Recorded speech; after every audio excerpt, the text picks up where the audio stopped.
My name is David Lewis. Myself and my family have been in the Christchurch area for all our lives. My parents opened a business, Lewis Drug Mart, 35, 40 years ago. And we, over the time, have experienced a wonderful growth on the South Coast. Capital improvements with Accra Beach, Bubba's, South Beach, Quayside, going all the way, stretching towards the St. Michael border, all the way up to Oistins. I am very happy with the social environment. However, there are always challenges on development.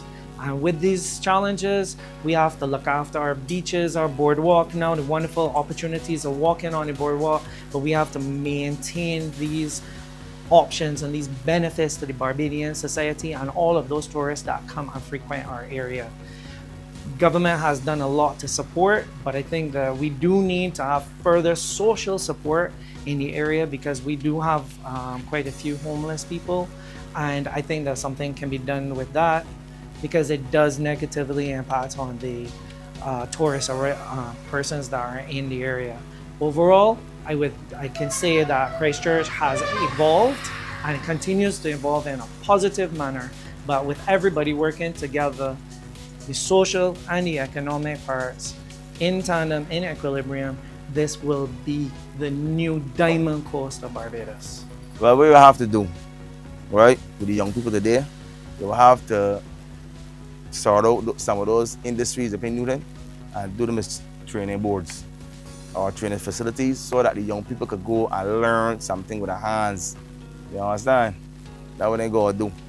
But that will tell you they got children that can work their hands good, create a lot of things, try to design something for the future cars. They could do all kind of stuff. So I can't do it, but they should be able to do the industries up there in Newton Park, which has got a lot of buildings up there that closed down. You understand? That need this kind of programs so that these young people could go and do it and keep off the streets. But if they stamp on the streets, they can only idle the brain and put themselves in trouble. People be more interactive in terms of the citizens. They come out and hear what the people are saying, what grievances they got, the problems. The town hall meetings to be a good idea, but as you know, I got a lot of older persons that we can't really get around. So be beneficial for the people to come out and interact with them, like with small surveys. Oistins is a good location, which is a town. I just feel I should invest more into Oistins, making it more like modernized. Yeah, so for instance, you can run a sea taxi service now from Oistins down from the coast straight down to town. You can even get as far as down to the west coast. You got the space, you got the car park, so people can park the cars. You open the sea taxi, go down. We can also double as a tourist attraction. Tourists could come down and make Oistins more lively instead of just going as a Friday night spot. It'll be more through the whole week, or Oistins will be practically open almost every day of the week. So you bring more people to Oistins and you will get more persons spending money into Oistins. Know that you'll be able now to get a better, how should I put it? A better for the economy of Oistins. Should I put it that way. In terms for the tourists, once it's good for the citizens, it'll be good for the tourists.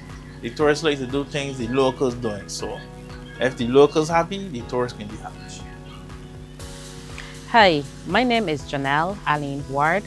I am a proud resident of Christchurch. I've been a resident of Christchurch for the past 45 years.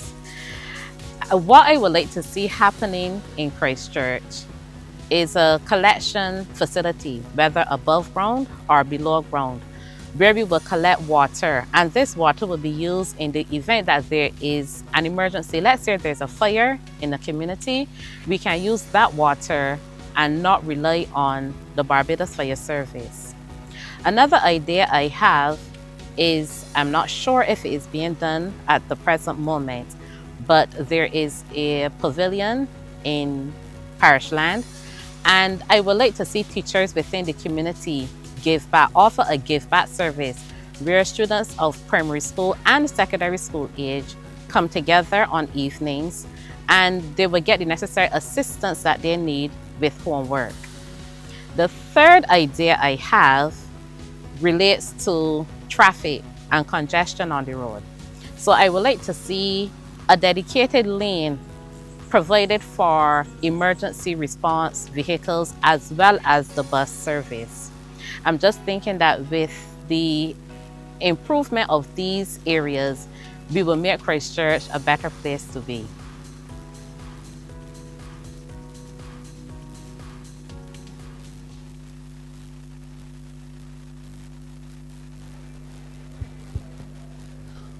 All right, good night, everyone.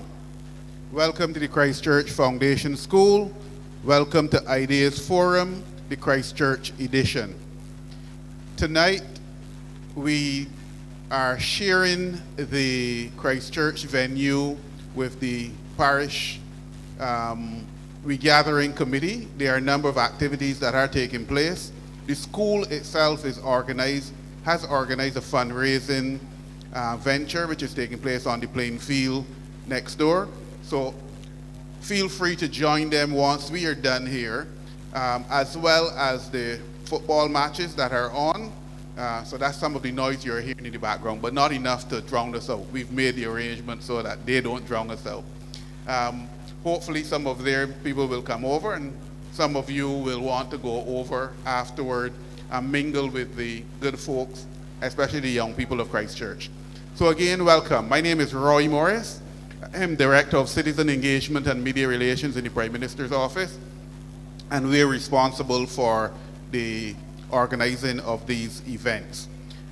We have only one more left for the year, and that will be St. Michael, and that will take place next month. Now, your two hosts for tonight are ahead of me, Alex Downs, Prime Minister's Press Secretary, and Tahir Bulbulia, a young, dynamic social commentator who you will know from radio fame. The MPs for Christchurch are in the audience, so they are not the ones who sit at the head tables in these events. They associate with you, and they're the ones who will take notes and make reference as is necessary. But it is really your night, not theirs, to share with them. Housekeeping. If you are planning to make a presentation tonight and you've not yet done so, please go over to the desk at the rear of the room on my right. They will give you a number once you give them some basic information, and that number will determine the order in which you speak. Bathrooms, ladies, are on through the door here, down the ramp on the right. Males, through the door here, up the ramp on the left. They're not hard to find. Apart from that, I think we are ready to go. Just to let you know, Prime Minister is not yet here. I'm not sure if she is coming, but I'm sure of one thing, and that is that she is monitoring the feed that is going out. So she will make her notes, and if necessary, she will, if she's not here, she will pass to me or one of the others to add to the debate. But the Deputy Prime Minister will be here shortly, and she will fill in as is necessary. So with that, I will turn you over to the two hosts, and as necessary, the microphone will be yours. Okay, thank you so much, Roy, and once again, welcome to the Ideas Forum Christchurch edition. As Roy would have said, my name is Alex Downs. I'm the Prime Minister's Press Secretary. To my right is someone who's very familiar with the school. My name is Tahir Bulbulia, and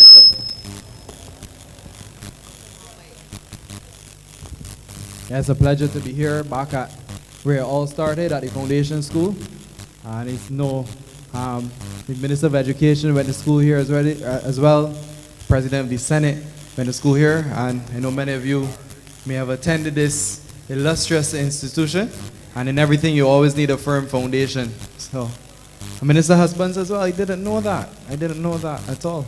So, lots of past foundation students here. So, excited to hear all the ideas tonight. And we're going to go straight in, and opening the baton tonight is a good friend of mine, Miss Lisel Daisley. You can come straight to the mic. Yeah. So the mic is to our left. And just say your name and where you are from in Christchurch, and then you can jump straight in. And if we have any questions, Alex or myself will be able to ask them to you.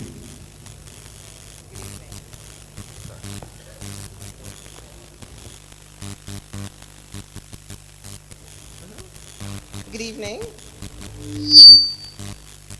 My name is Lisel Daisley. I live in Christchurch South, and I'm actually on the organizing committee for Christchurch Regathering. And throughout the past couple of months, I must say that I would have gained some friends, met lots of people from Christchurch, and we have been able to foster a really close-knit community spirit as a result of our activities. So I was thinking of ways that we can continue that community spirit throughout the coming years and not let it just end on the 31st of October. So one of the ideas I had was we could adopt a spot so we can, each constituency can select a spot in their constituency where the residents and a business owner or a couple of business owners can come together and maintain that particular spot so that children and people in the community can enjoy it. We can ensure that it is beautiful. We can ask for corporate support, maybe for swings and seesaws and that type of thing, so that, you know, there is longevity in the community spirit. I also thought about a community garden as well. I love gardening, and it would also contribute to food security. For example, there are seniors in our neighborhoods who, you know, don't always have access to healthy foods. It can also help single mothers who can't necessarily afford to buy vegetables for their household. And again, it would help to foster community spirit because the community would come together, plant, reap, you know, rake, rotivate, weed. It's a good way for people to come together and build friendships. For example, if they were to plant sweet potatoes and cassava, I don't even know when sweet potatoes and cassava is right, but if the older people in the community would come together and teach the younger ones, so that that can continue. I was also thinking of ways that we could sustain the social connection, and throughout the month we would have had so many lines and karaoke's and various other activities that brought people together, sporting activities, beach community activities. And again, we don't have to do this on a monthly basis, but we could probably look at doing 2 events a year, 1 event a quarter.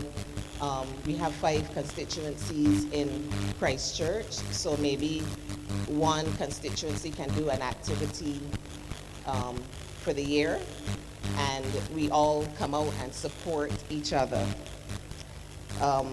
At the start of October, we had something called an entrepreneurial village, which was very successful.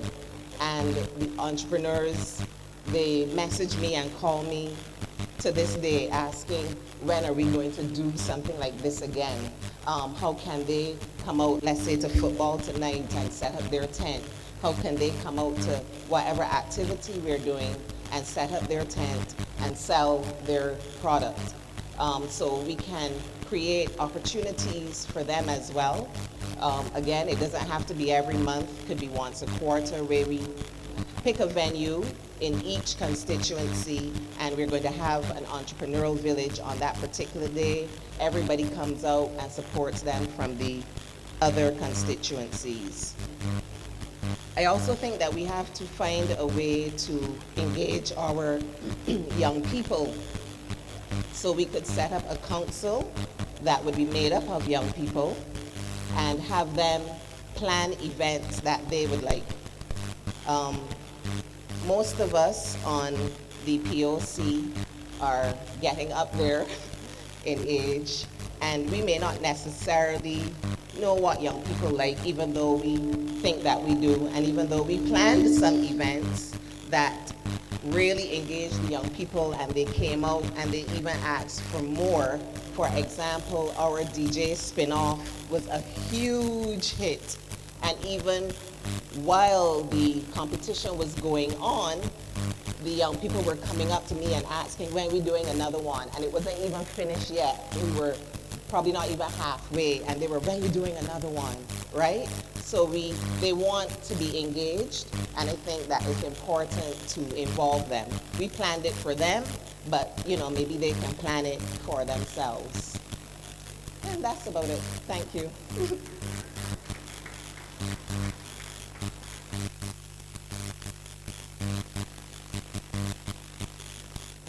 Thank you, Lisa. If you can just come back to the mic for one. We just have a few questions for you. They're very good ideas. In terms of the gardens, the community gardens, I think it's a very good idea. In St. James South, we did something very similar across the constituency. So perhaps for Alex's purposes, if you can just earmark a few, or at least there's 5 constituencies in Christchurch, perhaps 4 per constituency areas that you would think are good for these gardens. And it doesn't have to be tonight, but if you can also share that, so that then we'll be able to know and then work to suit. But I know Alex has some questions around the entrepreneurship village, and I really loved the DJ competition the other night, so I really wish that can continue, providing a platform for those young DJs to share their talent in Oistins as well, in front of a big audience. So kudos to whoever was the brainchild behind that. I know the committee and yourself and everyone worked very hard behind that. Thanks, Tahir. And Lizelle, again, just want to congratulate you for the work you've done, obviously, in Christchurch. It's my home parish, so I've been to all the other parishes so far, so I must big up you on that. Great work. And the entrepreneurial village that you mentioned, we've had a number of people over the course of these ideas forum mention something similar. So talking about how we can have a space where small business owners can show off the trade and so on. And I see that you've had that. So I'm just trying to understand from your perspective, how did that work? How was it? And maybe perhaps we can use that as a blueprint then in other parishes that are looking to do something similar.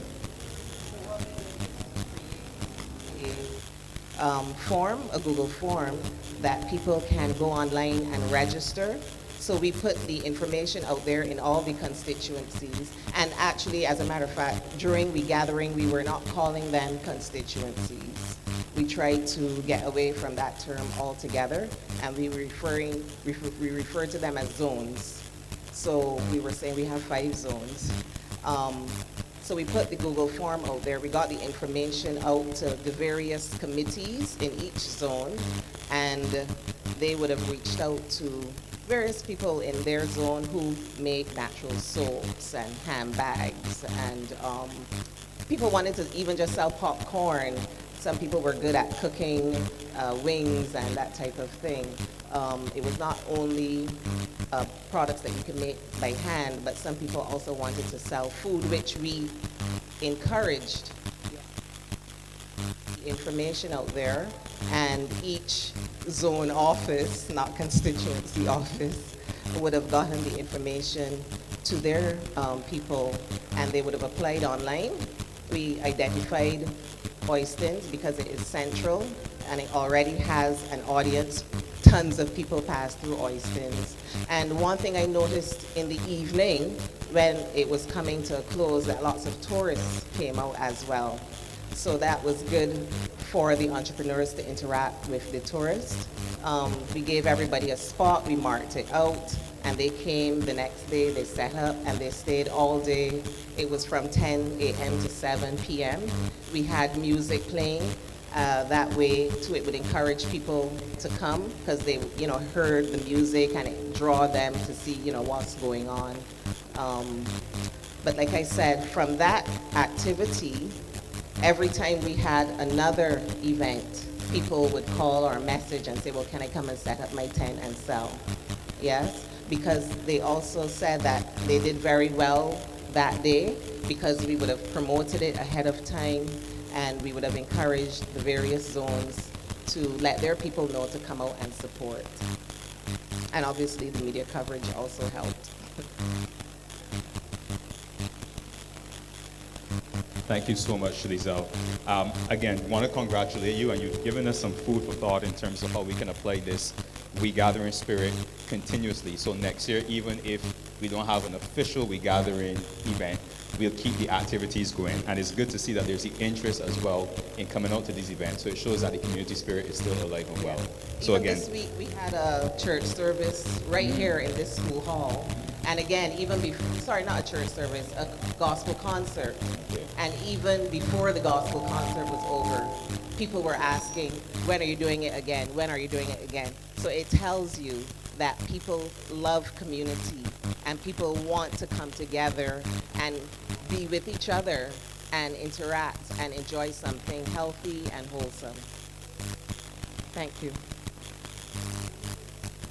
thank you again, Lizelle. I believe, Minister Abrams, you have something you just wanted to add as well?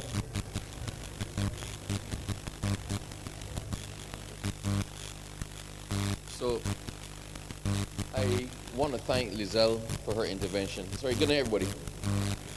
I see some interlopers. Welcome to Christ Church. Sandra. I want to add to what Lizelle said. So one of the things that struck me, so Christ Church in particular, because we have 5 different zones in Christ Church, we ended up almost in some instances cannibalizing each other, right? What came out though was a need for 2 things. I think every single parish should have a marquee event once a year. So you aim for that. And it's not political, it's not constituency. I know October is coming up. For October, we in Christ Church plan a big something all together, one big marquee event that people can look forward to. You can actually look forward every year to going at least once to St. Lucie, at least once to St. Peter, at least once to St. Andrew, at least once to St. Philip. This does not stop people from doing the other things. But you must have one big social marquee event, and I also believe that we should have one expo kind of thing. There was an open day at Ball's Plantation last Saturday, but that Ball's Plantation clashed with a lot of things on the same Saturday. But it was fantastic. Their big day is in January when they're preparing for the flower competitions and whatnot. But so many people were there from Christ Church displaying their stuff. And I think people struggle to do flea markets. When you put on a flea market, you have to be able to advertise it. You have to be able to get the word out. I think if we do it on a parish level, just put it in your month. Nothing is stopping anyone from doing anything at any other time. But put that in your month. So people who have products, people who have ideas, people who have things to display, know that they have and paid for, advertised, included forum to showcase what it is that they do. So there should be 2 events, to my mind, per month. One should be a major social thing, and then one should be something that allows persons who are entrepreneurial, persons who have business to be able to market themselves. That's just my humble suggestion. And funded for and paid for by government. That's important. Thanks, Minister Abrams. Again, great ideas, and I'm really hoping, personally, that's something that we can have happen in 2026. I think I speak for everyone here when I say that as well. So I'll move on to our next speaker. We have a Manfred McKenzie. The floor is yours, Manfred. Hi, thank you and good evening. My name is Manfred. I'm representing the Barbados Trailway project. I am not from Christchurch. I am from South Africa. But my wife is Bayesian, and my son was born at QEH, so I feel like I can legitimately speak this evening. The Trailway project matters to Christchurch because the nursery for the trailway, where all the trees for the trailway come from, is based in Dover, in Christchurch. The workshop, which is used for the benches and the shelters that are used on the Barbados Trailway project, is in Gibbons Industrial Park, which is in Christchurch as well. Good. I'm not from here, so I'm glad I'm getting nods to show me where they are. The Trailway is an idea that addresses multiple puzzles in Barbados. I like the word puzzle because I think it's solution orientated. And I'll give you a list of some of the puzzles that I think the Trailway addresses. There's tree planting on the Trailway, and so that addresses the climate change issues, not just in Barbados, but particular to Barbados because of rising sea levels and increasing temperatures, and creates lovely shade, and you can walk along the Trailway. The Trailway addresses food insecurity, because we have a new varieties of mangoes that's being planted along the Trailway. There's breadfruit trees planted along the Trailway. There are coconut trees, of course, planted along the Trailway. So it addresses the puzzle about food insecurity. The Trailway addresses non-communicable diseases, in that there is actually a fitness and some play equipment on the Trailway as well to encourage exercise at the Carmichael section of the Trailway. And of course, just walking on the Trailway is good for you. So, I mean, there are so many stories that I could elaborate upon for the Trailway as a good idea for Barbados. And the resources that help equip and support the Trailway come from Christchurch. So you're already involved. And if you don't know about the Trailway, it's barbadostrailway.org, and you can go and find out more about it. So Christchurch, now you know about the Barbados Trailway project. I hope that we'll see more people out on the Trailway to help address some of these puzzles that exist in Barbados, and also just get us all feeling better. Trailway also addresses mental health because it's a beautiful space. It cuts across plantations and parishes, and so it's a great opportunity to celebrate the heritage of Barbados as well. If you have any questions, I'll be at the back, but otherwise, Trailway, barbadostrailway.org. Thank you. What's his name? Manfred is the name? How does the Barbados Trailway project sustain itself? How does it function, or is it funded? So the Barbados Trailway project is part of the Future Centre Trust, and we obviously rely on donations, but that's a charity, and so it's funded by volunteers, people literally like myself going up and clearing the land. And it's not my day job, but you know, we all get stuck in. And the tree planting is supported by corporates and various sponsors and community groups that get involved and come and do the tree planting. It's a great corporate activity, but it's also really a meaningful way of giving back, not just to Barbados, to the planet. Thank you so very much for your input tonight.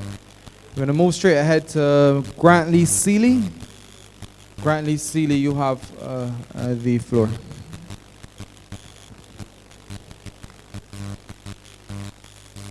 Good night, everyone can hear. I am Grantley Seeley, and yeah, you can hear me now? Yeah, good night. The name is Grantley Seeley. Oh. Yeah, thank you. Hello again, and good night. I am from Mr. Strong's constituency. On the fringes, he usually forgets us out there.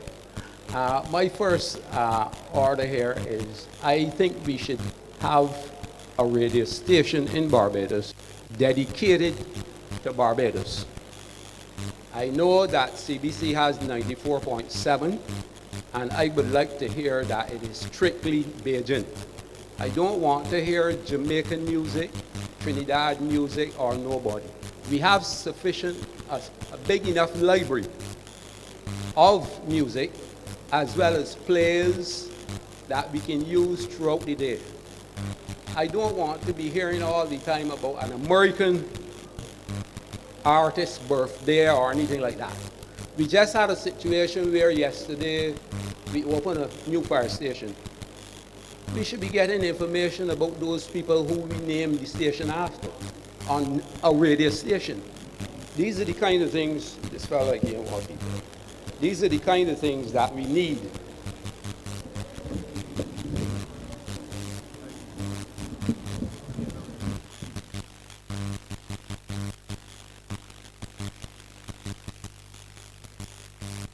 Yeah, these are the kind of things that we need in Barbados to uplift everyone.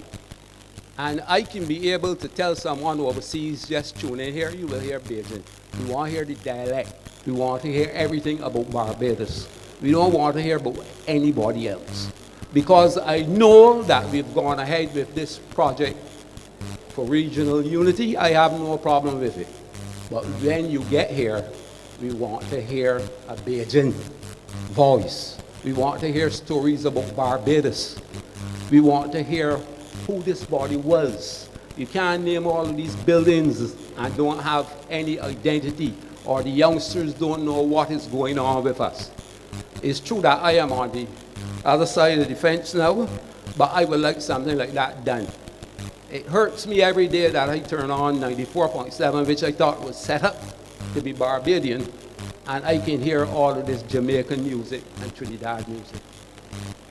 So I am pleading with the authorities to make this station strictly Bajan.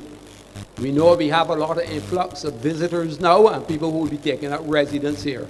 And we don't want to lose what little we have. I am finished, but you go ahead. Repeat that. I just want to ask you about your first point that you raised. So having a Bajan station, not just Bajan music, we're talking about Bajan information, history, everything, culture, and so on. So obviously you're suggesting that that's coming from a place, obviously, of loving our country. But in your opinion, do you find that that's something that's lacking, the knowledge of, what is Barbadian? Yeah. So you see it where? Do you see that in young people? Do you see it in Bajans? In Bajans. If you could elaborate. No. I do a lot of walking all over the country. And I take a lot of pictures, and we share in a group chat. And when I show people, they don't know what they're talking about. They always figure it's something overseas. And I've been getting this about the last 4 or 5 years. And talking to people, you always get the same thing, but this ain't about here. And it's that there that I feel that we're losing. And we got to do something about it. Okay, continue. Okay, I am finished with the radio. My next item is that recently I heard the Minister of Tourism says that we got to make sure the Barbados brand is protected in relation to the B&B. I would like also to say that the Barbados brand has to be protected with the way we are keeping our surroundings. And nobody is paying any money to it. I do not want to just hear the police say, see something, say something. I want to hear do something. And this relates from the President of Barbados, even the President of the Senate, down to the lowest person. See something, do something. This is what we want. I cannot understand how we can have a situation where we got a Ministry of Agriculture, and just down the road, you can see all these decaying coat shelves coming all up the highway to the airport. It is ridiculous. It is downright ridiculous, and we are doing nothing about it. Every year, we just talk. And it is really shameful and disrespectful. We keep on talking about Brown Barbados, but we don't feel that this has nothing to do with Brown Barbados. I feel it should be a dedicated cleaning service between Oistins and Bridgetown and Spikestown, because that is the most traverse area for locals and visitors. As I said, I do a lot of walking, and when you walk, I know the politicians might not do any walking now. When the election call, that is when we will see them walk. And that is when they will know that the road's dirty and the cracks are there. And it is shameful when you go on these roads and see the condition of them. And I do not see it should cost any additional expense to have dedicated people to do this work. It is really disgraceful.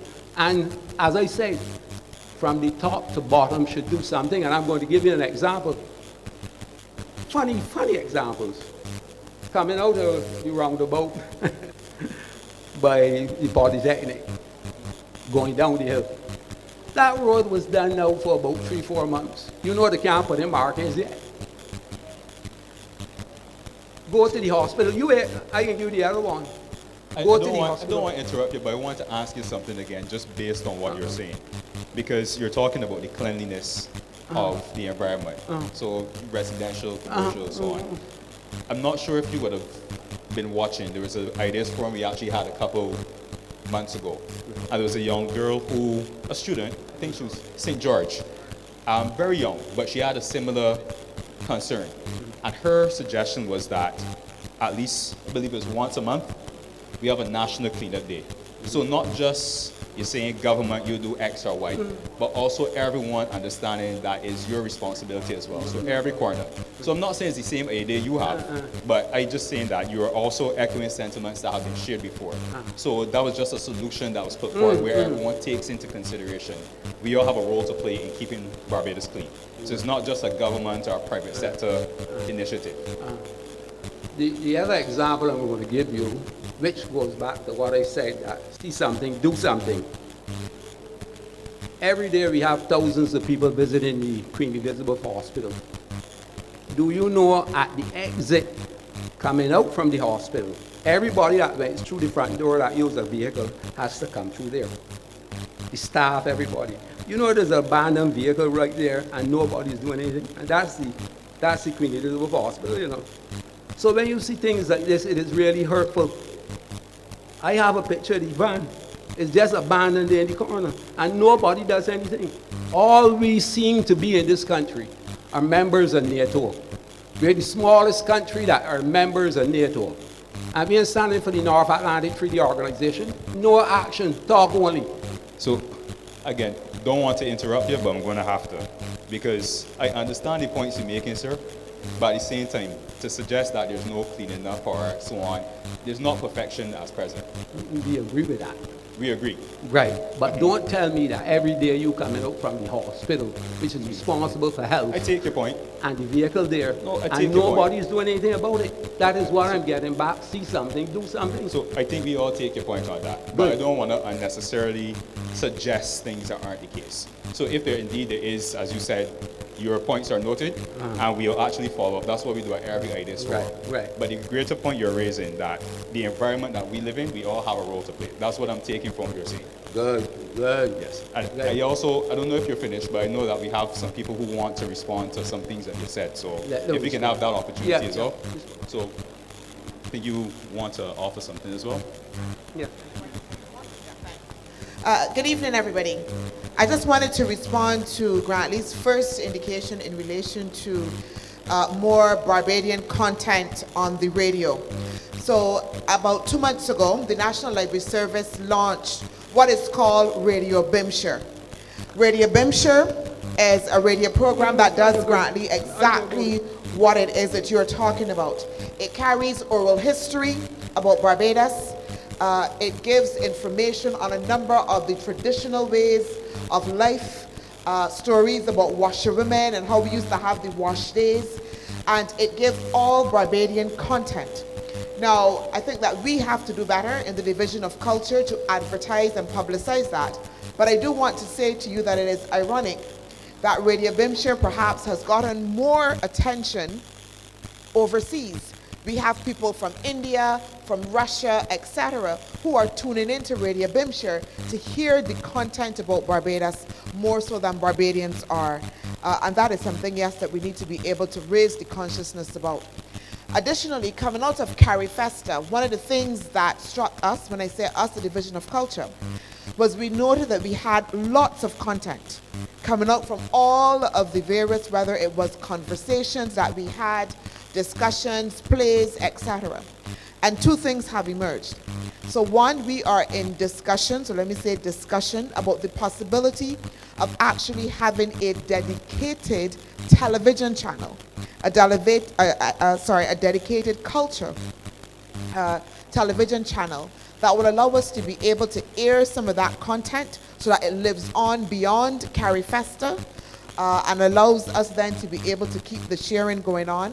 And also as well, the University of the West Indies has also approached us to look and see how, coming out of the symposia and the conversations, that we can actually transcribe some of those and then also as well begin to further disseminate. So Grantley, just to say to you that we are consciously thinking about how we ensure that Barbadians understand more about their culture, how to use new ways of getting that information out as well.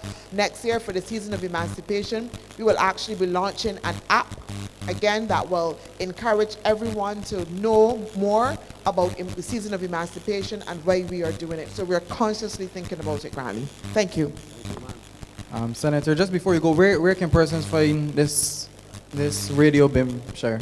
Well, right now we're trying to put it in the App Store. We haven't done that yet. But if you actually just go online and put in Radio BIMSHare, it actually comes up on an independent app. But within the next couple of months, hopefully by the end of the year, it would actually be in one of the app stores that you can get on your phone. But you know that I don't think you can get it on your radio. On your radio. You can't get it on your radio. Sorry. So Grantley, I hear you, I take your point, and I identify entirely with your point. As the person responsible for information, so radio station licenses fall under me, every single independent, we try our best to get the stations to play a certain percentage of Bajan music and Bajan content. In the week up to independence, coming to independence, we try to get them to go 75-80%. The only body that does it are the government stations, because they cannot get the sponsorship to get it done. So you feel that way, I feel that way. Unfortunately, the persons who have the money to float and to provide the backative for the stations don't feel the same way. It is a challenge every single year. Look out for it, this independence. We are pushing. You're going to realize that, quite frankly, the only people that follow that ethos and push that agenda are actually government stations. So anything you are suggesting here now with 100% Bajan content is going to have to be government alone. I know that. All right. I don't expect it to come from the private sector. But what I'm asking is that at the moment, you can't get it on the radio, on your car radio. You can't get Radio BIMSHare, and this is the problem, right? Because you should be able to just turn and get it. I know about the station and everything, you see, but you can't get it in the radio. And this is my problem. So Grantley, I really commend you for your points tonight, and I certainly support the need perhaps for that Radio BIMSHare even going on the radio. But the fact is also too, as Minister said, it comes with a lot of money. So, and then also to your point on the dialect on radio, you'd be very surprised at the amount of Bajans who do not want dialect on radio. You'll be very surprised by that. When it was on radio, I had that conversation with Alex, I had that conversation with Roy. When it was on radio, a lot of people had a challenge with me speaking dialect on the radio to certain callers. But it is a conversation that we have to have about our identity, Bajan identity. Maybe they're surprised that a little Indian boy speaking more dialect than them. But that's a conversation for another day. I know Minister Duguid had a point to make. Yeah. So Grantley, thank you so very much. Please give Grantley. Okay, we're going to give you 2 minutes, Grantley. We're going to give you 2 minutes. One more item. These days it is a little difficult for me. These days it's a little difficult for me to identify school children. It seems like we have a lot of school thugs now. And I don't know what the Ministry of Education could do to help us. Rally. Don't. I want you to suggest an idea or solution. And as much as I know you may passionately feel about what you're saying, I don't want you to deem the school children as thugs. I know how you feel. I understand what you're saying. But it's power of words as well. So, All right, yeah. okay. Well, let me put, you will say disorderly children? Let me use disorderly children. So, disorderly children. You know, I back up Sampan today, and I try hard to talk to them. I don't know what we're going to do, but we got to put our heads together to save us. You know, because the statistics that the police gave yesterday isn't sobering statistics. You know, it's really upsetting. And we got to try hard and harder. You know, we got to, listen, what hurts me is that the legislative people, all dress fancy when they're going to the House Assembly, they can't go work in the Supreme Court unless they're spick and span and tidy. But somehow, they seem to allowing the children to do as they like when they're going to school and coming from school. That is all I am going to say. The people who legislate have to present themselves very decent. They have to present when they go in court, spick and span. I saw them last week when the young lawyers were being admitted. All I am begging is from help, because we have many more years to go. I want to live at peace. Okay? Points Thank you taken, all. Grantley. Thank you so much, Grantley, for all the ideas you've shared. Mr. Duguid? I too want to join in thanking Grantley for his opinions that he shared, but I can't agree with his characterization of NATO. And Grantley himself would remember at a Parish Speaks when he spoke about a coconut rolling into the road and the problems of coconuts rolling into the road. And we did not just have talk, we went and took action. There at Newton, we developed a space for the people selling coconuts too. We also put a skip there for them to be able to put it in. So it is not only talk, we also have action. Now I accept as well that the government is not perfect. Nobody is. And I accept perfection is divine. That is only for the Lord. However, we do try our best. We are certainly making headway in terms of cleaning up the facilities, getting our cleanup days, working with the sanitation. You remember when we took office, there were 7 trucks. Now we have 12 trucks. Now we have how many? Over 60 trucks. That is not just talk only, that is action. And that is what this government is about. Do we do everything perfectly? No. Are we trying and improving and making things better? Absolutely. Absolutely. And I want to make it clear. And when it comes to cars that you see that are derelict, there is a process. You cannot just go and take up somebody's car because it is their property. You have to put the sign on it, wait the time for them to respond, then go through the MOH when it's put, give them more time. So you have to understand and respect the rule of law. And as we continue, there's also a call-in facility that gives you an opportunity to say what is there. We then follow through and make sure that things are done. So yes, we have things to do. Yes, there's work to be done, but we're doing our best. Thank you. Thank you so much, Senior Minister. We're going to go to the next speaker we have, and Abraham Searles. Mike is yours, Abraham.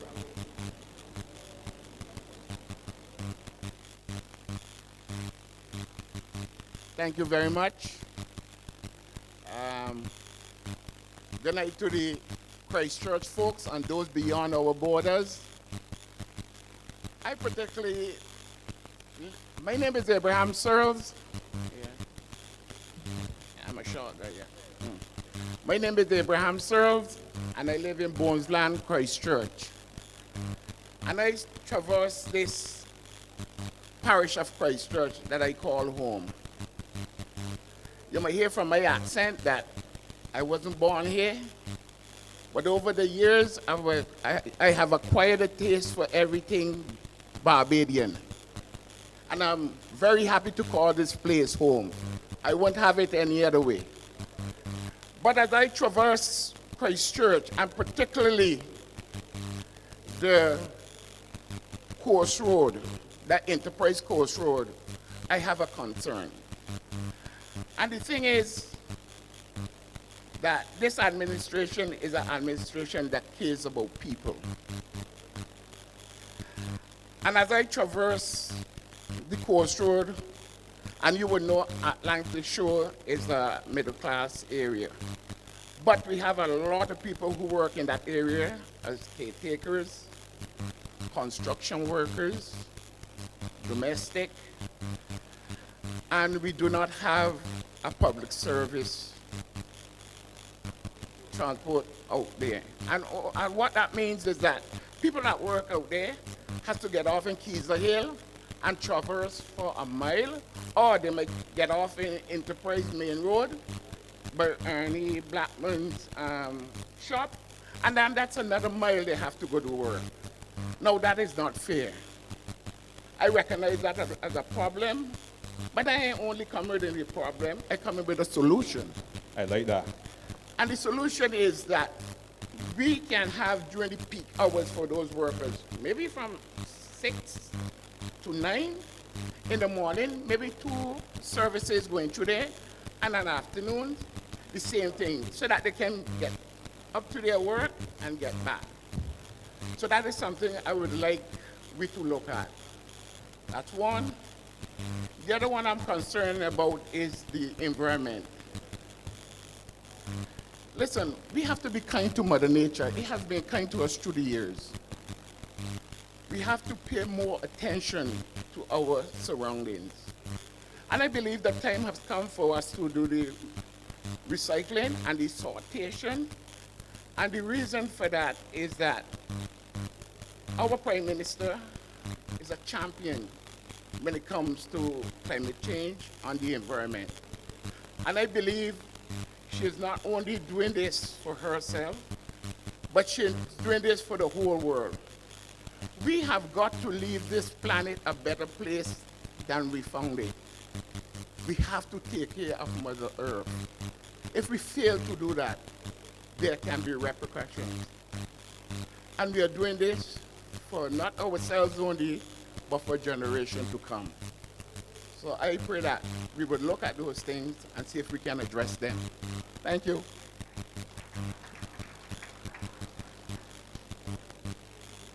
Okay, thank you very much for that, Abrahams, and I can tell that you're very passionate about Barbados, so I consider you one of our own as well. All right?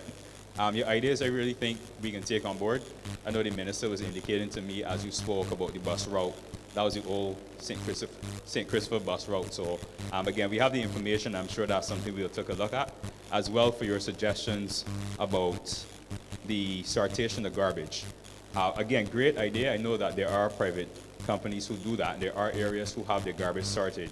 So your plastics, you separate from the recyclables and so on. So I hear your suggestion about taking that on board. And again, that's something that has to go with scale. So that will take some time. But again, we can't be the only person thinking about that. I'm sure that that's something that's in tow. So thanks for the suggestions and the ideas as well. And the next person we have, I see a Joel Garner that's scheduled to speak.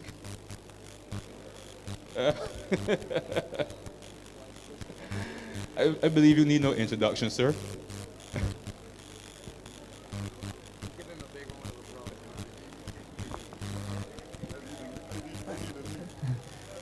Please give the cricket legend, Joel Garner, a massive round of applause and welcome, a former student of the Christchurch Foundation School as well. Good evening. Good evening, peoples. I'm only going to make 2 little small contributions. I hope it is not controversial. I would like to suggest to the Ministry of Transport and the Police Service to revisit the traffic laws. We are having a lot of problems on the roads with the ZRs and the minibuses and everybody. And I think that what we have to look at is to allocate 1 court for traffic and have fixed fines and disqualifications. I can lose my license in England in 1 day if I make 4 mistakes. Not only lose my license, I'll pay away money every time I make a mistake, and then I'm banned for 1.5 years. And if I'm caught driving while I'm banned, you get prison for 18 months. I think we have to do some things that are uncomfortable for the people to wake up. my contribution is that I think that we have to look at it. We have enough retired civil servants that we can put them to, give them the laws and let them put fines to the laws. And if you don't pay in 2 weeks, you contest it, you go to court. And then when you go to court, the fine is usually double or triple, if you put it that way. And I think that it will bring a little bit of order to what is happening on the roads. The other thing I'm going to try to talk about, and it pains me because it's cricket, I'm holding our legs. And it being modest when I say holding our legs. But we have lost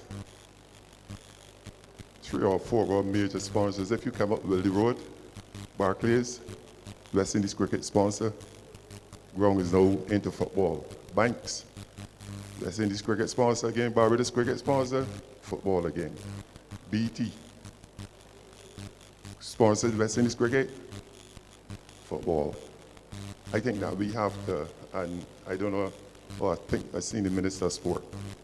Sorry, but I'm gonna have to ask you to try to see how the Ministry of Sport and Education can get back together where, the two of them can plan and sell cricket to the youngsters. We're making a lot of noise about football, but we've had 350 test players so far playing cricket for the West Indies. I don't think that when you look around, we can name 10 footballers who represented Barbados in England in Premier League. And I think that one of the things that we have to do is allocate some of the grounds that are around for cricket only. I'm part of an organization with about roughly about 55 of us. And I would say that all of us are coaches, but actively, about 40 of the fellas are active coaches. And I am looking forward to the time when I can say that you can send your son or your nephew or your grandson to a place where we'll be able to give back, not only to them and to the sport of cricket, but to coach them and try to bring them into the game. Previously, let me just take you back maybe 10, 15 years ago. The Legends used to do a program at assembly in the primary schools, where we went to the primary schools and we talked to the class 3s and 4s and encouraged them to play cricket. But I think that we are not doing a very good job of selling cricket to the youngsters, and it is a notable profession. I'm one of the lucky ones who have been able to travel the world free, see the world free, and perform. Gee, don't rub it in, don't rub it in. This morning was painful. And I think that, it is something that we have to sit down and discuss, even if we have a group of 5 or 6, how we can put the cricket back to the little youngsters and encourage them to play more cricket. I think that is my contribution for the day. Thank you so very much, Joel. Before you go, I just have a few questions for you as well. As it relates to cricket and education, cricket education, do you believe that there's a need for a component of the history of cricket and the importance cricket played to the development of West Indies in the curriculum within starting from our primary school straight away up? Yes, without a doubt. Just hold the mic. Sorry. Yes, and I said without a doubt there is. Two things go together. The education and the sport goes together because the cricket teaches you discipline, and discipline is doing the things that are uncomfortable, even if you don't want to do them. And it takes you back to my training days. If my grandmother didn't hear the door slam at 5:30 in the morning, the next thing I would hear is, "Hey, Sonny, you all right?" That means get up and get on the road, even if I didn't want to go. And I think that you can take it back to both of the disciplines, the education and the sport. And I think that the youngsters need to know, more about it and know more about us. I've been in 1 or 2 gatherings, and I think up to yesterday, this lady, I excuse her, she got me about 30 odd, and she said to me, "Gee, you had to play basketball." I said, "Nope. The only one sport for me, cricket. I played basketball for fun, I kicked football, I played road tennis, I played everything, but when it came to time for cricket, everything went through the door and it was cricket. And I think that we have to get back to letting the kids know that, you know, it is worth it. And one of the things that happened too during the school year with school sports is that you see as soon as you get near the 11 plus, the principals tend to pull the children away from the sport. And, you know, I think that you can do both together. And I also have a follow-up question from that. I don't think that there's a shortage of talent in this country. But beyond the education curriculum, from your perspective, how do we equip the coaches who coach in our communities, our clubs, even beyond the schools, to, I don't want to say be aware of what you're speaking about, but go deeper to pass it on and understand the importance of passing on this knowledge to the persons that they are coaching? How do we build that sense of importance amongst these coaches? I think you have to do it like how you do with the teachers. Teach the coaches to coach and teach them what is important to impart, when they impart the knowledge to the youngsters. You know, you just don't take it for granted that because you're a cricket coach, that you're a good teacher, or, you know, vice versa. So I think that it is easy. When they say it's easy, teach the coaches to teach and give them the information to impart when they go wrong to the other kids. Thank you so very much for that. And that is, I think that is very, very critical. So thank you so very much for sharing that. And I think it goes back to where we're at and about identity. I think we as a Caribbean people, Alex, I don't know your thoughts about this, but we as a Caribbean people need to truly understand the impact of the West Indies cricket team through the 50s, the 60s, the 70s, not just on the cricketing world, but on the colonial movement as well. And I think if our players were to truly understand this, they would have a much deeper meaning when they play cricket for West Indies and passion for West Indies. But that's a whole different conversation. That crosses not just sports or cricket, but that's education, culture, everything basically, health, as you talked about, discipline and all of that. So it's a conversation that we can have from now to the coast, come home. But we don't expect anything different from Foundation products.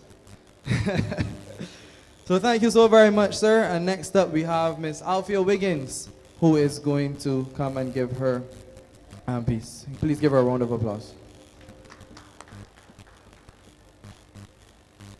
Good night to everyone. I've been a proud member of Christchurch South for the last 43 years, so Christchurch South to the world.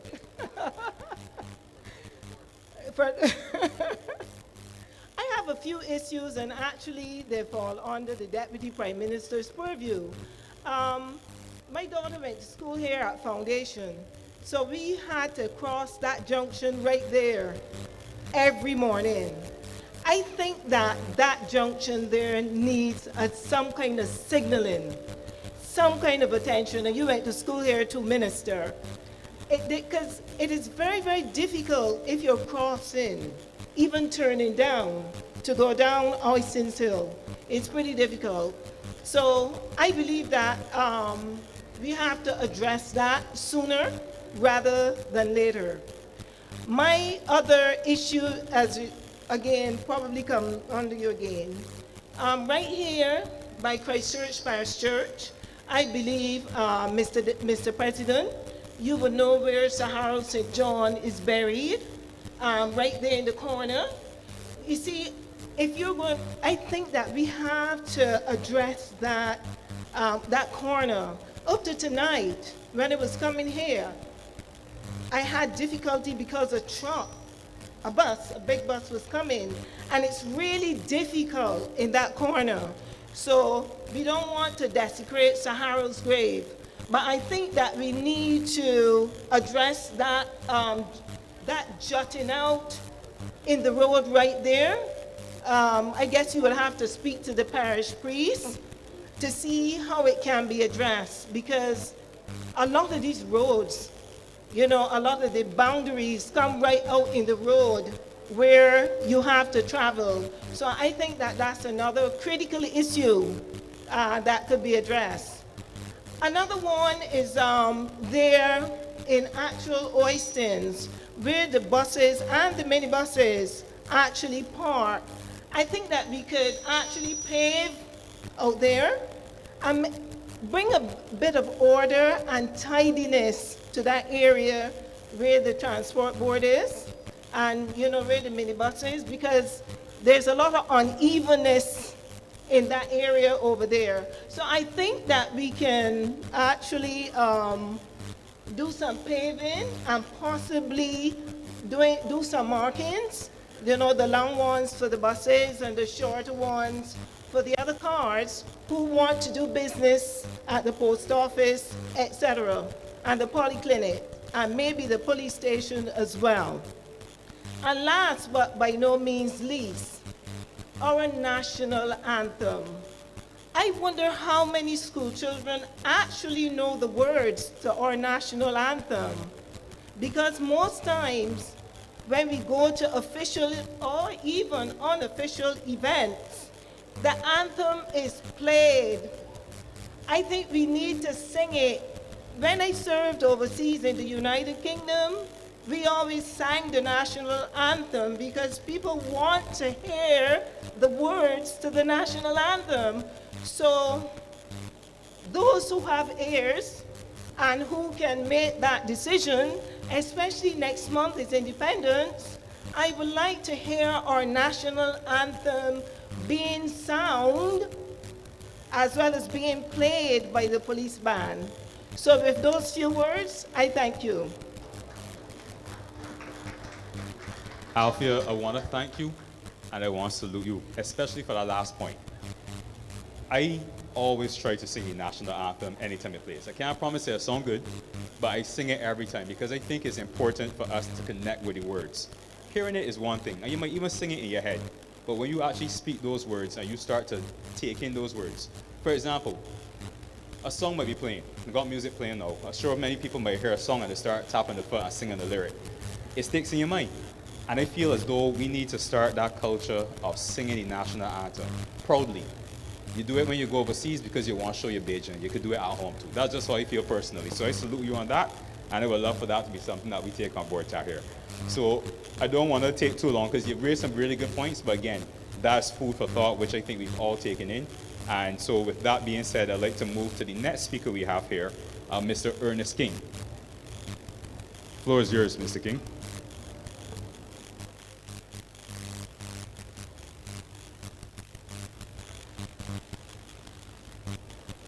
Well, my phone died as I was waiting to come up, so I must speak from memory. There were 7 ideas I had, but there are 2 that I will make mention of publicly. I remember back in 2018 when the notion was raised about idea forums and persons were encouraged to email ideas into the government.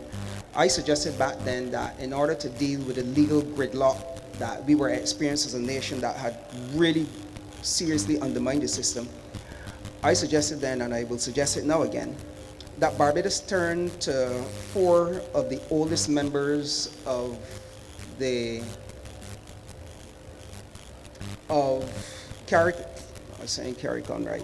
Mental block, the Commonwealth, namely the UK, Canada, Australia, and New Zealand, and ask each of those countries to grant Barbados the use of a legal team, which would include a judge, a stenographer, a clerk of the court, and these persons then would then come in with the experience from their mature communities and see if they can advance the whole process of the legal gridlock we had.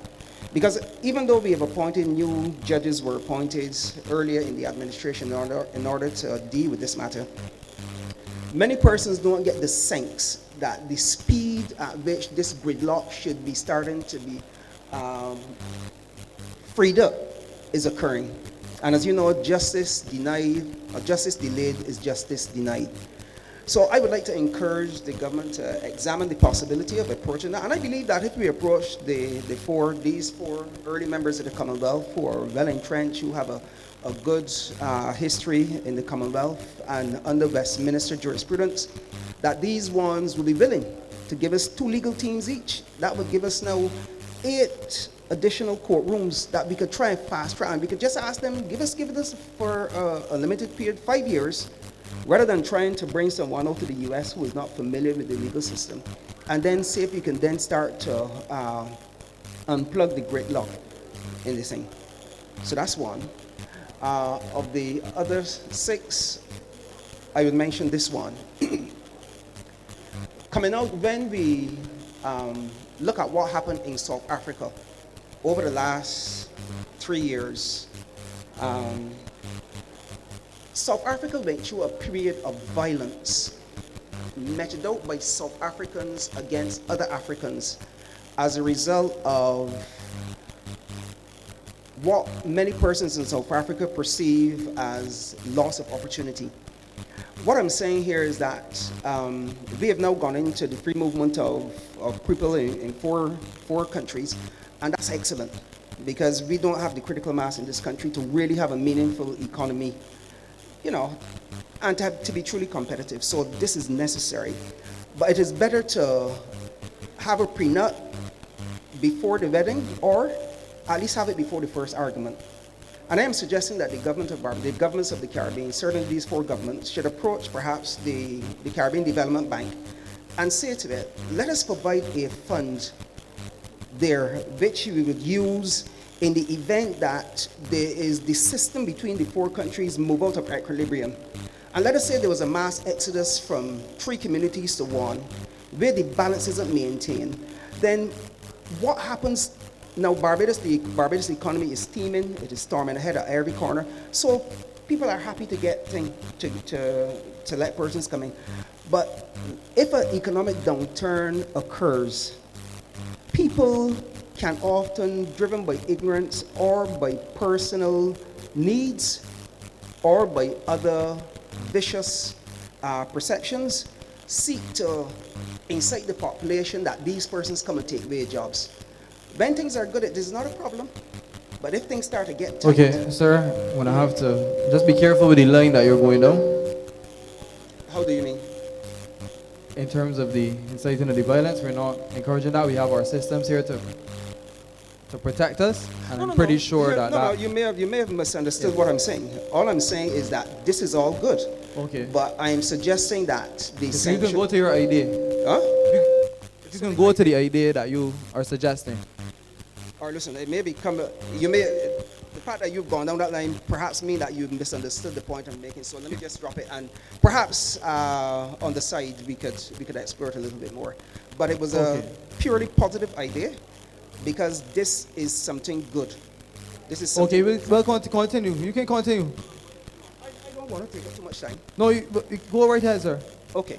So what I'm saying is that let us say in 5 years and there is a downturn in the economy and persons start to say, well, these persons have come in, taken our jobs, or they have come in and burdened the healthcare system.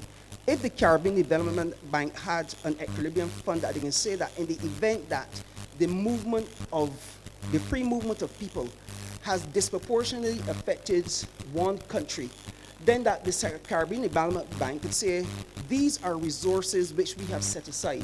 The same way we had the Climate Damage Fund or we had other funds, the Caribbean Development Bank can say, okay, your health resources are under strain and we calculated that there's a 3% increase in this. We have set aside funds, this is funds for Barbados, so that no one can say then that we are now taking our money. And there's nothing wrong with taking our money, but you're trying to preempt the negative fallout from persons who may seek to charge the system or say that this is why this is occurring. And all I'm saying is that the same way we use in the National Insurance Fund, we try to forecast where these expenses are likely to occur. All I'm saying, the Central Bank with their resources, the Caribbean Development Bank with their resources, then could form, as it were, a bulwark that can assist countries if they perceive based on the the data that this country is being overwhelmed as a result of what is in fact a good system. So that's all. All right, thank you so very much. Mr. Abrams has a point. Yeah, I hear loudly. I hear clearly what the gentleman is actually saying and is actually suggesting. Two things. To your first point, if we thought that more teams were necessary to bring down the backlog, we don't even need to go as far as the other Commonwealth countries. We have more than enough competent lawyers, jurists in Barbados, or if we extend it to the rest of the Caribbean, to completely put that in place. Or the reason that we still have a backlog simply is because more cases are being filed than we can dispose of.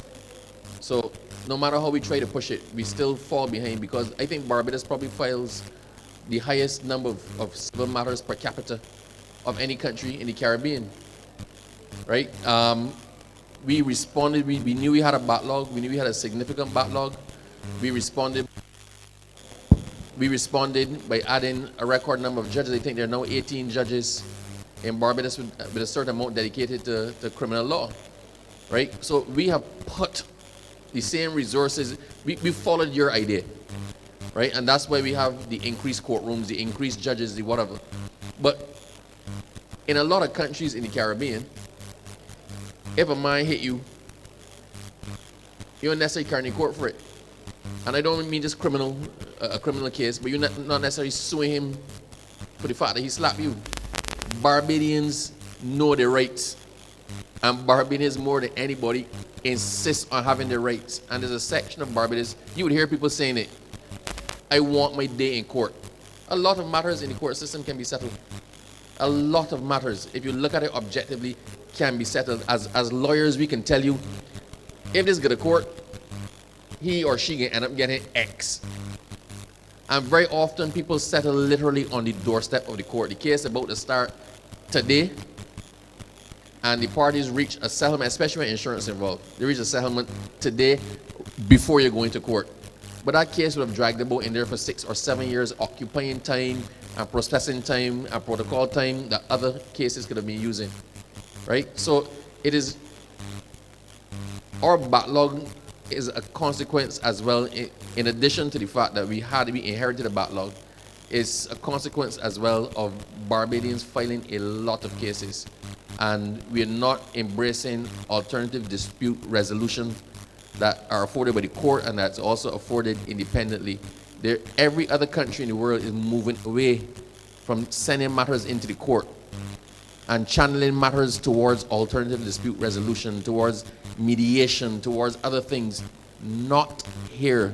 Bajans want the day in court, and that contributes significantly to the backlog we're having. But I hear you. No, the level of adjournments is a factor. You've heard the AG talk about it. You heard the Prime Minister talk about it. You heard the Chief Justice talk about it, especially in the criminal court, because we have. If you got into difficulty and you were thinking of a lawyer to represent you, I am sure you would pick from 1 of 4 names. I'm not going to call them kind of advertising for anybody, but the majority of people in Barbados pick from 1 of 4 names. So when those lawyers, and you're entitled to have the lawyer you want, but that lawyer cannot be in 2 or 3 or 4 courts at the same time. So a lot of the matters keep being kicked down the road. Criminal matters take a long time to get going. You hear the Chief Justice every single year in the address to the young lawyers begging people to come into the criminal law system and to practice criminal law. But the reality, Bajan want them 4 lawyers. So it is something that's occupying our mind because it has to be dealt with, right? But it is really, really not that simple. So to your other point now with the CARICOM, I like what you're saying. Give me another microphone. This one is blanking out.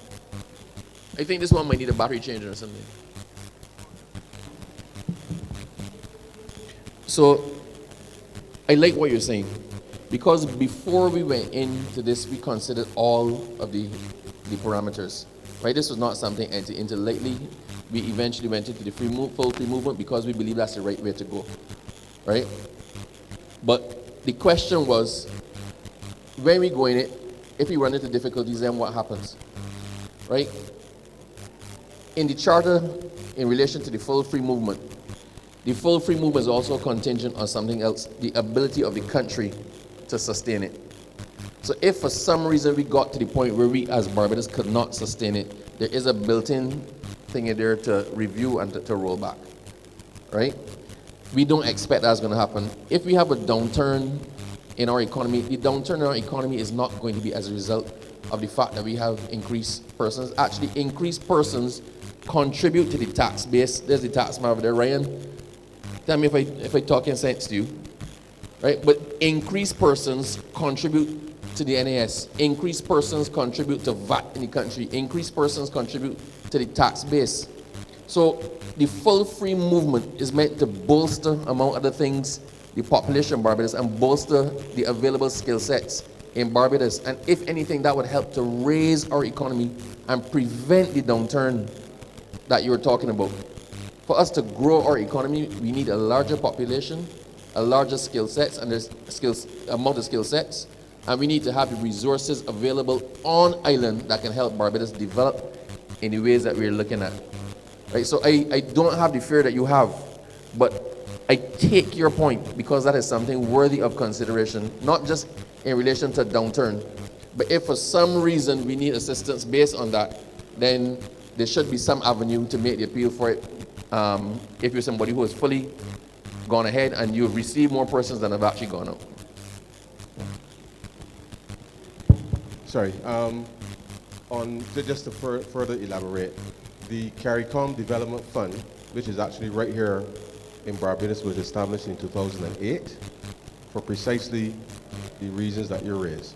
So you would recall that when we came in, we made sure that all of our subscriptions to all the CARICOM institutions were up to date because we were behind, to ensure that we can get all the technical assistance that we can get. So within the context of when the CCJ was formed, I think in 2006 or 7, the development fund was established in 2008, and therefore it is already operational. And like Wilfred, I don't necessarily foresee a scenario where we may need to draw from the fund, but if there was a specific sector that we needed to have addressed, then the fund is more than capable of allowing us to be able to assess it.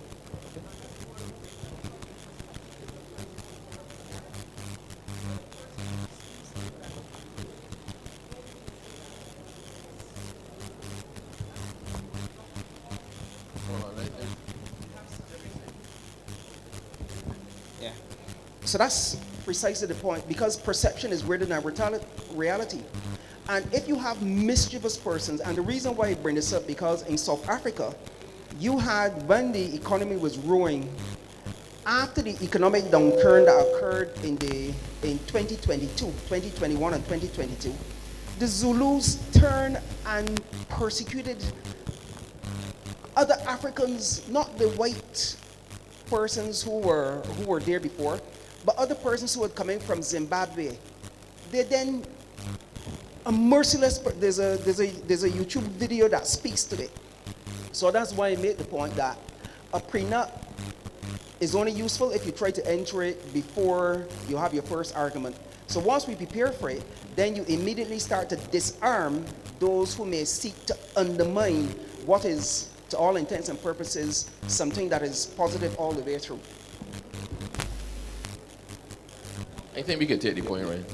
So we have a very clear sense as to the growth trajectory for the economy. We have been expanding the opportunities for Barbadians to participate in not just getting the training, but to match them with the opportunities that are coming down the pipeline. Just a few weeks ago, we launched the Jobs Register, which is intended to do exactly that, so that in the planning for the future, that not just Barbadians, but those who wish to come here and live will know that this is the flight plan for how we see Barbados transforming over the next few years. And therefore, we welcome people with skills. We welcome people to upskill, add more skills than they currently have, because as things change, we have to make sure that the population, so irrespective of whether it's free movement or not, things are changing. And what Sandra is doing with her ministry is to ensure that Barbadians and those who live here will have access to the training such that we can follow the flight path with respect to the change in the environment. And I think if we stay ahead of the change as best we can, then that is what is going to allow us to be able to continue to deliver for our people. Thank you. Thank you so very much, and we're going to move on to to Kelsey Marshall. Come on.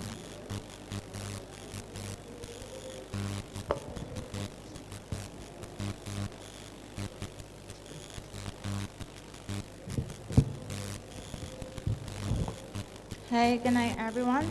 As I said, my name is Kelsey Marshall, and I am the managing director of a nonprofit organization called Flying Fish Friends. The main initiative of the project is to start oceanic fish breeding in Barbados because of the declining numbers of the flying fish. This is an organization that I registered since last year, and I have been trying to get traction and publicity for the organization very unsuccessfully, I should say. But I'm here tonight to share my ideas and stuff like that. So if there's anyone that has any questions, my idea is one, social and economic, because it'll be an oceanic fish farm to control the numbers of the flying fish, maintenance of the fish farm, fish care, stuff like that. That's my idea. In terms of You could give us, so your idea, I'm understanding you're speaking about aquaculture and mariculture Yes. to a certain extent. So you said that this is an organization that you would have formed and so on. If you could just give us a bit of insight into what, like, for example, led you to this point, or what you could see going forward in terms of, say you did get the attention that you're looking for.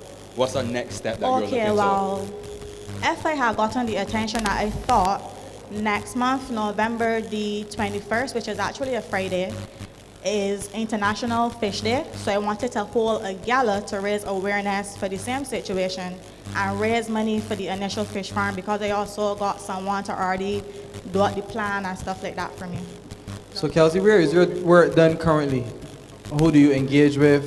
Or do you have a group working with you? Yeah, so there are 4 trustees. 2 of the trustees are fishermen. Right. So So you want to raise awareness around fish farming and what's not? yes, please.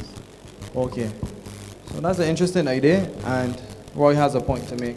Not a point to make, a question. All right, talk a little bit more about it.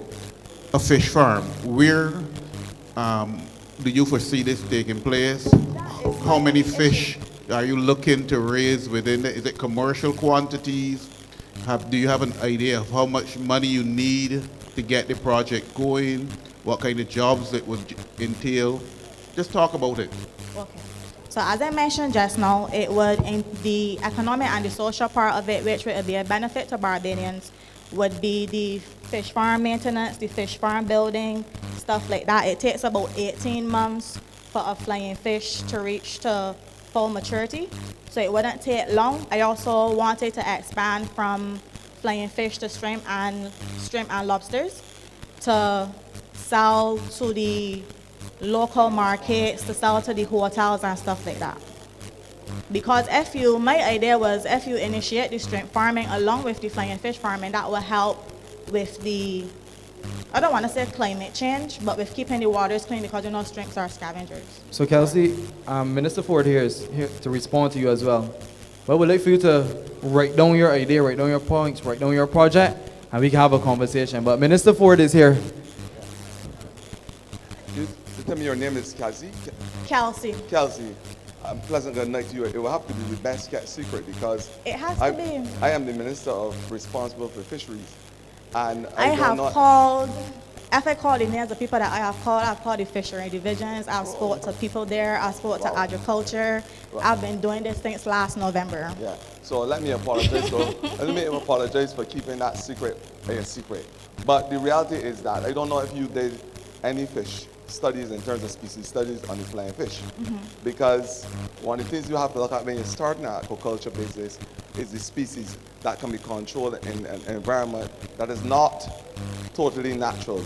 And the flying fish, up to 2025, with all the studies we have done, there has never been a successful aquaculture farm for flying fish. Sorry, the plan that I had drawn out, because the flying fish do fly, the net would have gone down, but the net would have also come up to contain them when they were mature enough to fly. But not only the flying, we're talking about their pelagic behavior in the open ocean, or the phytoplankton they feed on, those things that we found in a natural environment, and then the disease and species that you have to look at in a controlled environment. So it requires a lot of work, it requires a lot of study, but we have not been successful in rearing flying fish or dolphin, because dolphin, the same issue with disease and stuff. So it'd be good for us to have the conversation so I we was can... trying to reach out to different Chinese ambassadors and stuff like that, because when I was doing my research, I realized that they had some of the largest and most successful fish farms.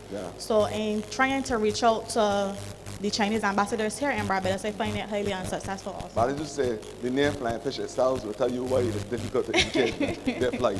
So that was the problem that they had initially. But I think that what we can do is have the conversation with the experts who will be able to guide you, because aquaculture And is the other something... trustees And the other trustees, because aquaculture is something that we need in order to help with our fish management, because we know very well that the fish stock is depleting across the globe based on climate change and all the other idiosyncrasies. So it'd be good for you to have the conversation. I am now inviting you to have the conversation. I will leave my number with you. No You problem, can call me and we can talk about the species and because we are not only encouraging aquaculture, but mariculture as well, because that must be part of the way how we build out our fishing industry in the future if we are supposed to survive under the vagaries of climate change, etc. So we are going to be having a happy relationship. I hope and so. you can fly to my ministry anytime with the plane. All right, thanks. Thank you so very much.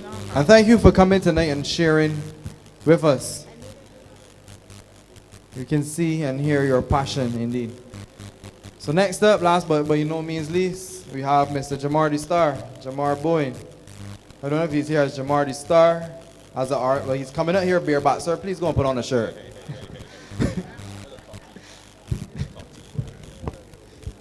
Good night to everyone.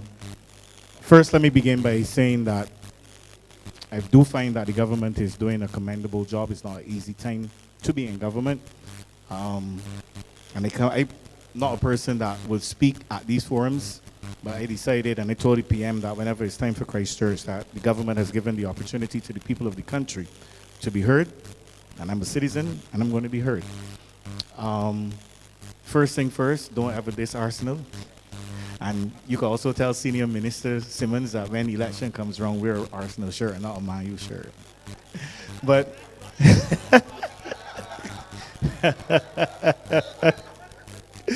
first issue I want to deal with to my friend Santia, who's in charge of the Ministry of Transport and Works. I find that that ministry, Santia, needs... Okay. Apologies for breaking in. Sure. The driver of XB230, X-Ray Bravo 230, if you are in here, your vehicle is blocking someone else our driveway, please. XB230, move your car. I was right, Santia, Ministry of Transport and Works. And first, even before I get to these issues, I find that we in this country are so perfect at identifying problems and not with solutions. So everything that they come with, I'm going to offer a solution.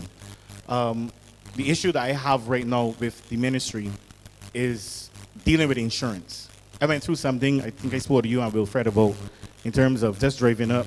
I was actually leaving Saul Worthing, going up Round the View. Vehicle came out of Massey Worthing, hit the left side of my vehicle onto another side, left the scene of the accident, went to the police.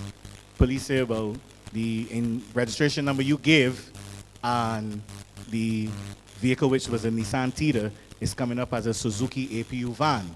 Under further investigation, because they were telling me that their system was not necessarily up to date with ministry system, but then it worked out that the person vehicle is actually insured, but they still left the scene, and up to now, this matter is still being dealt with. I'm not here to come and talk about all of the issues. I will deal with some issues that I think that needs to be dealt with.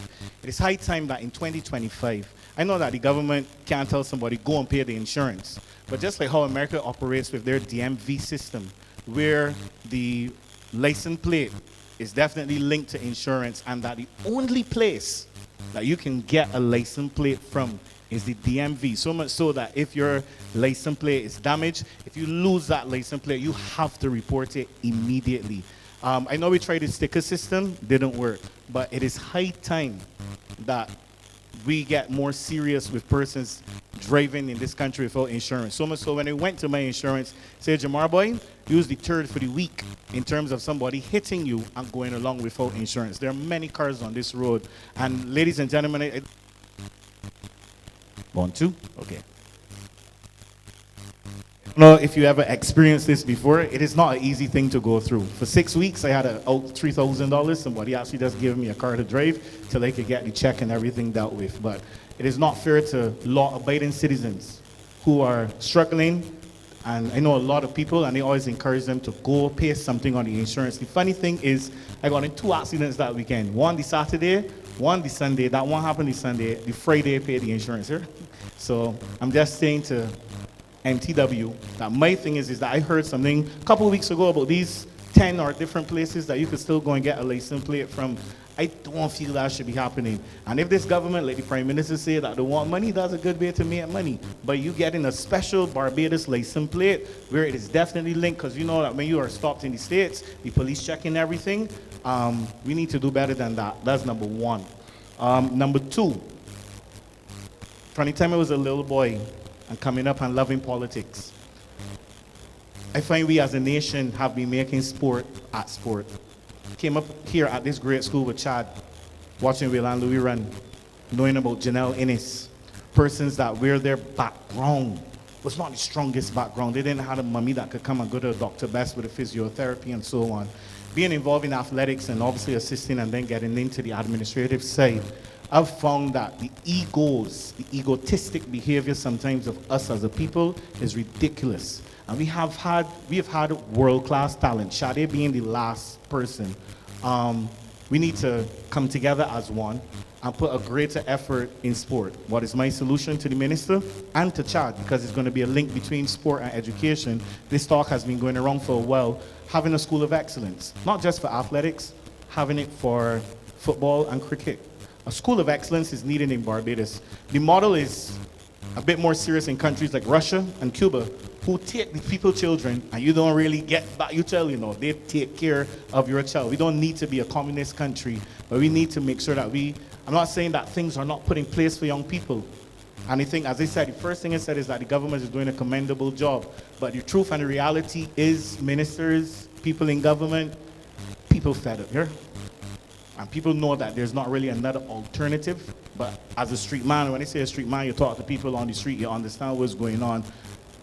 We need to do better as a country and you guys as a government. But I'm saying to you, though, I believe, though, that a school of excellence, where you bring a certain syllabus, where the students are geared to do sport, yes, and education, but that needs to be put in place where, and you drive around, you all travel, when you even on the 2, 4, or 5 train in New York and you come out and you look down, you're just seeing track, you're seeing this, you're seeing that, you're seeing facilities. And it's not that you're going to have, every school is going to have a track, but at least if we had one school that had everything for these students, it would be a great thing. You don't expect it to happen in a near future, but let me think about it and put that forward. Next thing, management of institutions. You guys were young students just like me, and we coming up. There's no accountability for us. I do not know if there is, but for me, it doesn't seem as there's accountability for the management of government buildings. None at all. In 2018, Santi was the Minister of Education. Santi gave me a call Jamar, what really going on at the school? I was like, son, I didn't really feel like talking, but I could talk because of the relationship. Because I, along with the principal, was the only person that did not take action. They took action because of birds and stuff coming into the roof. And when they asked the union rep, where's the paper trail? Because in government, it's paper trail. Where's the paper trail? Where's the information that you would have sent off to the ministry? Oh, don't worry about that. And I'm like, so you want me to take action and I can't see any idiot? So I stayed at school and I explained to Santi what was going on. I sit in the classroom, Santi, and the birds still coming right down too, because that's what I'm saying, that work being done like it is not checked at all. And sometimes we get shoddy work. As I said, I'm not a person of controversy. You hear people talking about, this person give this friend work and this minister give friend work. That's not me. Whoever get the work at the end of the day should do the job that is required. When they have industrial cleaning, what I know, because my mother raised me to be a very clean man, and when I know about industrial cleaning, sometimes the industrial cleaners who come into schools, and as I said, it's dealing with management of government buildings, and there's a lot more that goes on, but I'm just dealing with it because as a teacher for the last 22 years, some of the work that I see happening in schools is really, really and truly, Chad, not good enough. And I always wonder, and it was a very interesting situation when the chief education officer said that she spoke to the head of the whoever does deal with the maintaining the schools, and they assured her that everything was okay. I mean, the chief is not a technical person, so she could only go by that word. But I was disappointed, Chad. I was extremely disappointed because of the mere fact that I know there was walking around and everything done, but that whole saga with Wesley Hall, and it seems to be happening every single school year with the issue with schools, and that could be done better. Final point, yes, I mentioned sports, mentioned the management, mentioned insurance. I can't remember my last one. It was the music, now come and offset me. But just basically though, I just think though that as a nation, and you guys in charge, and as I said, it is not an easy time to be in government.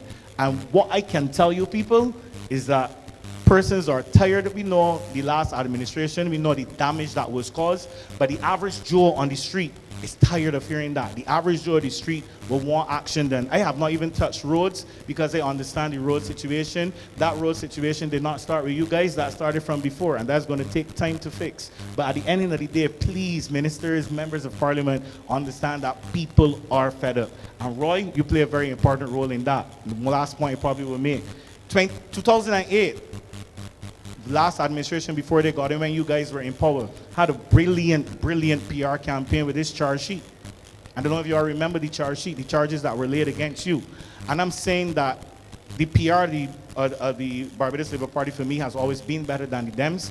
And when it comes to PR now, because of the work that you guys do, y'all need to start putting that work out there for people to see and know, because not everybody is going to know. When Kevin Greenwich comes and says the economy has grown 4%, what is that doing to what does that really relate to the man that's selling the snow cone or selling in Swan Street? He's not going to understand that. I'm just saying that we need to come out more, let the people know what you are doing, even if you publish it via the social media. And the thing is, back then, for whatever strange reason, there was social media between 2008 to 18. It was not used as how it's being used now. Take account of what is going on. So use the tools that you guys have to let the people know what is going on. And I think that as a nation, and I remember when the Prime Minister came into power, it was not about if you supported the B, the D is that use a Bajan first. Come with ideas, and that's why I came here, because I is a Bajan, but I just really right. Thanks. Thank you so very much, Jamar. Another product of the Foundation School. I really enjoyed, you can go ahead, Jamar. I really enjoyed your point, especially on as it relates to sports and the School of Excellence. I know that is in the plans as part of education transformation to have that. But what I was going to say, well, he's gone now, so I wouldn't say that. Maybe the drivers are trying to get him off the road because he supports Arsenal. But that's a conversation for another day. So that brings a wrap to tonight. I want to thank all the speakers, all the presenters who would have shared their ideas. We definitely will take them into consideration, and hopefully in short order we can implement some of these ideas. So continue sharing, continue progressing, and continue working in your communities. Now I'm going to ask the Deputy Prime Minister, the Honorable Santia Bradshaw, to just come and do the wrap for tonight. So please welcome the Deputy Prime Minister to the stage.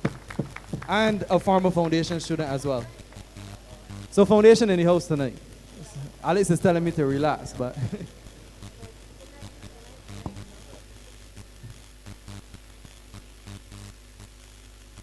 All right, pleasant good night to all of you. Welcome to the College on the Hill. I gather that there are quite a number of foundation students in the hall. Can I hear you? Yes, there you go. So I'm going to start with perhaps where we left off. I want to thank Jamar the Star for his contribution. I know it's not easy in these forums for people to speak their mind and to even take the microphone and express how they feel. But every time that we do these events, I feel as though we're getting a little closer to Barbadians being able to really truly say what they feel about how we are performing as a government. And I can tell you that whether it is Ideas Forum, whether it has been any of the other forums that we have done, the truth is that, you know, our backs are very broad. We have taken on board a lot of what people have said. And I think we are no longer even thin-skinned, but in truth and in fact, a lot of what people say here, we go away and we talk about it and we try to figure out how we can improve on those things. So when I heard Kelsey, I felt very positive that here's another young lady who is saying to us, I have big, bright ideas of what I want to do, and I want to thank you, Kelsey, for sharing your idea just now. But what it tells me as well is that sometimes we have to figure out how to connect the dots, because I know that there's not just one young lady out there like you who has an idea but doesn't know how to get in touch with the minister, or that somebody didn't answer the phone to be able to allow you to take your idea to action. And if anything that we are guilty of as a society from the top down is being able to make sure that we connect those dots better for our young people and for people generally who have ideas. I think Jamar touched on another issue of productivity. We're seeing the issues across the board. A lot of the complaints that are here speak, whether it's roads, whether it is education, regardless of the area, it is speaking to the issue of productivity. The ministers get blamed for everything. The government is going to get blamed for everything. But the reality is that we alone, we set the policy. We also are responsible for making sure that the people implement the policy.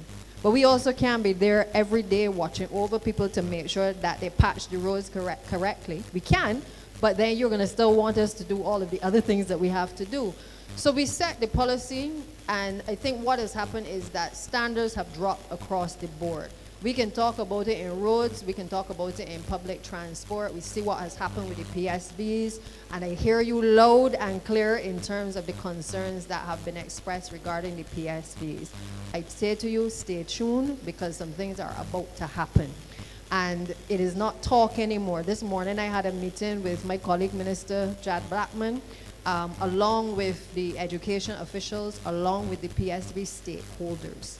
They are committed to being able to root out the minority drivers who are causing the fracas on our roads and endangering the lives of our people, in particular our young people. And with that commitment, it gives us a sure-footed way of being able to deal with these types of acts when they happen. We have the legislation. We're waiting in this particular case over the last few days to make sure that we have the facts before we act. Because I've heard different stories. I don't know what the stories are, and I'm therefore not going to prejudice anybody by speaking to something until we have clear facts before we take action. But I want to assure all of you that the intention of both Transport Authority and the Ministry is to take action once we are concrete on what the steps are. As it relates to, I think it was Mr. Garner, the legend, who raised the issue of demerit points. The truth is the demerit points already exist on our statute books in the Road Traffic Act. The challenge has been enforcement. The challenge has been that we have outdated laws, which we are in the process between all of the various authorities and along with these Solicitor General's chambers to be able to update. So you have offenses where perhaps 20 years ago it was felt that 2 points may have been relevant for a particular offense. Today, based on what we see on our roads, the same thing cannot apply. And therefore, with all of the changes in the legislation, it is now time that we make the changes to tighten the legislation. So I do agree with you that the demerit point system is needed, but I want to assure you we got it already. But like most things, sometimes if you don't act quickly to be able to make the updates, then the law enforcement officials tend to not implement it because they feel as though it's a waste of time. And I think that is what has happened over the course of the last few years. So that too is between Transport Authority, the Chief Licensing Officer. We are reviewing what we have. We are making sure that the merit point system is up to date in terms of what we've just done in terms of the Transport Authority regulations to tighten the PSV sector, but we're also going to bring other drivers in line under the similar demerit point system. It's a schedule to the actual act, which we just have to update, and then we will make that public in due course. So I take your observation from no doubt your global travels, and I hope that we can implement it very soon within Barbados as well. As it relates to the roads, I am dressed like this because I just came from the launch of, well, the 80th anniversary of the JCB brand. JCB is responsible for a lot of the equipment that you see across the island, and we wanted to meet with them to obviously have them as a partner on board with the Ministry of Public Works.